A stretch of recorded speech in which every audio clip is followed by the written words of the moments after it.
It was late October 1997 when I took over the small cottage near Moor, on the wooded outskirts east of Besançon.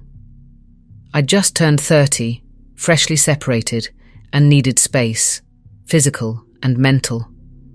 The cottage was nothing romantic: damp stones, a rotting fence, windows that fogged from the inside. But it was mine for a while, and that was enough. It sat at the base of a gentle hill that overlooked the road into town, nestled close to a dense belt of trees that loomed high and silent, even in daylight. I had neighbours on either side, but not close enough to hear. It was a pocket of quiet, wedged in shadow and moss. The day it happened had been cold, but not yet winter.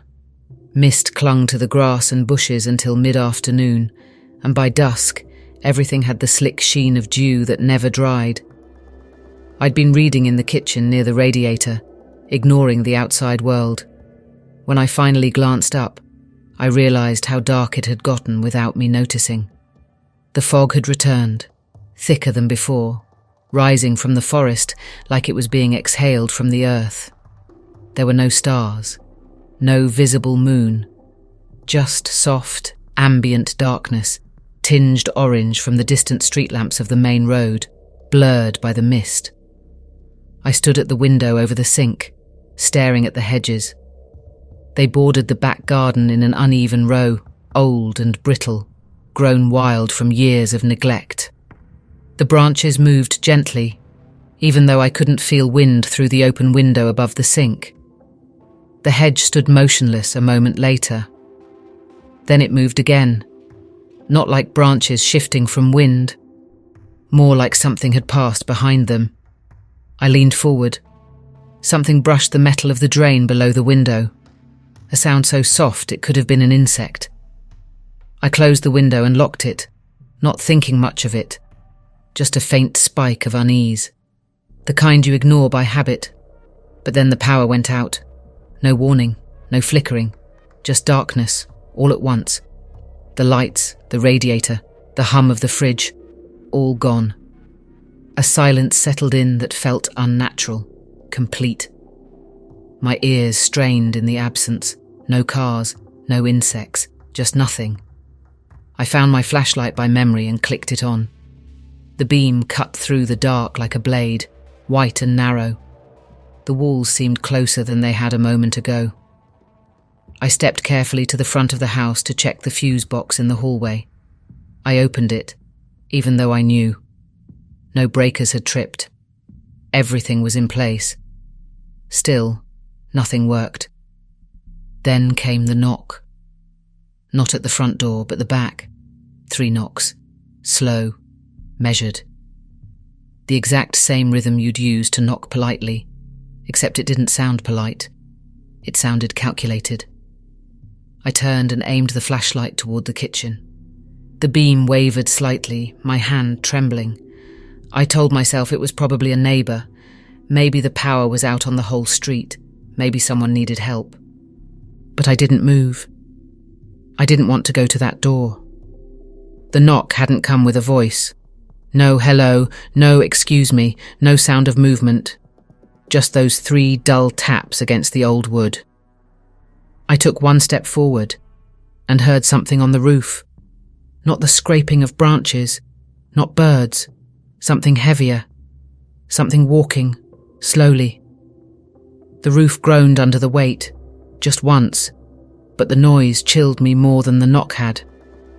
I held still, breathing shallow, staring at the kitchen door, and that's when I heard it again. The knock, not at the door this time, at the window, a soft tap, fingertips, 5 of them. The flashlight's beam caught something outside the window pane, something pale and still. A face, but it didn't move. It didn't flinch when the light hit it, just hovered there, staring in. I couldn't make out details, just the vague oval shape and what looked like hair around the face. No visible mouth, no reflection in the eyes. Then I realised that's what was wrong. The eyes. The entire area where eyes should have been was black. Not dark, not shaded, but pitch black, as if the sockets had been hollowed and replaced with ink, the kind of black that didn't reflect light. I felt a sick turn in my gut and stepped back, and that's when the second one appeared, a smaller figure, behind the first, just as still, just as wrong. They didn't look through the window like children curious about something inside. They looked like animals trying to remember what prey smelled like. Nothing curious, just calm, deliberate stillness. Then they both moved in perfect synchrony, one step back, at the same moment, as though mirrored.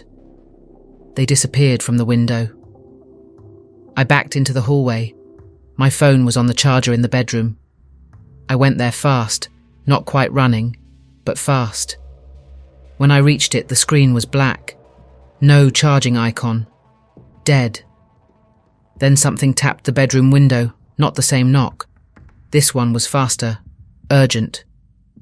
I turned toward the sound and saw nothing until the flashlight's beam found them. Two again, one right up against the glass, the other just behind, shoulder to shoulder, both staring in.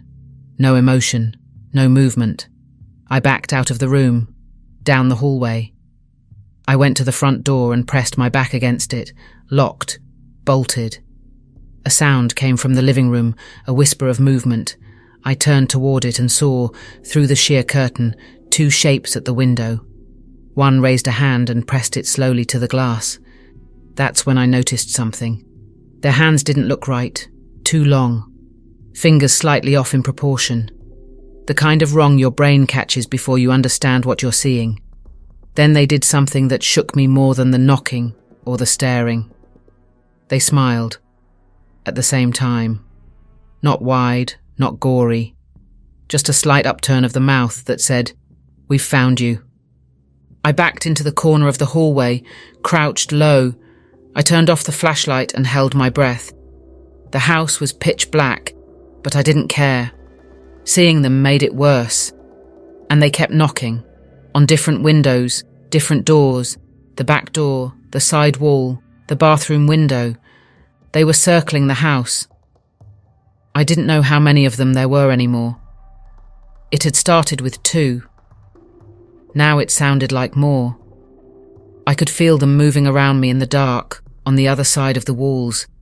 Then something brushed inside the fireplace. I had blocked the chimney weeks ago with a board and insulation, but something was pushing against it now. Slowly, deliberately. I stared at it, waiting. Then the board moved, pushed slightly inward. I scrambled up and ran into the kitchen. My flashlight stayed off. I didn't want them to see where I was. But as I passed the sink, I heard something tap the window again. This time faster, urgent. I ducked. Then all the knocking stopped. Sudden silence. Everywhere. I waited, frozen in place. 10 seconds, 20, a full minute. I crept to the hallway and stood in the centre of the house, the stillness pressing in on every side. Then came the sound of something small sliding through the mail slot in the front door. I turned slowly, walked toward it. On the floor lay a piece of paper. I crouched and picked it up. The handwriting was too neat, blocky, as though written by someone who'd only seen writing but never used it. There was no message, just my full name, written over and over, 23 times. I dropped the paper. That was when the power came back. The lights blinked on. The fridge hummed. The hallway buzzed with sudden artificial warmth. I ran to the door and flung it open. The yard was empty. The hedges still. The road down the hill quiet. There was no trace of them. No footprints. No marks on the windows. But they had been there. They had touched the house. And they had known my name. I've never been able to explain it. I don't care if anyone believes me. I moved out 2 weeks later. Left France the following year. I still don't live near woods. I don't leave my windows open. And I never ever open the door after dark. Not unless I know exactly who is on the other side. Because once you've looked into the eyes of something that has no eyes, you stop trusting what the world tells you is human.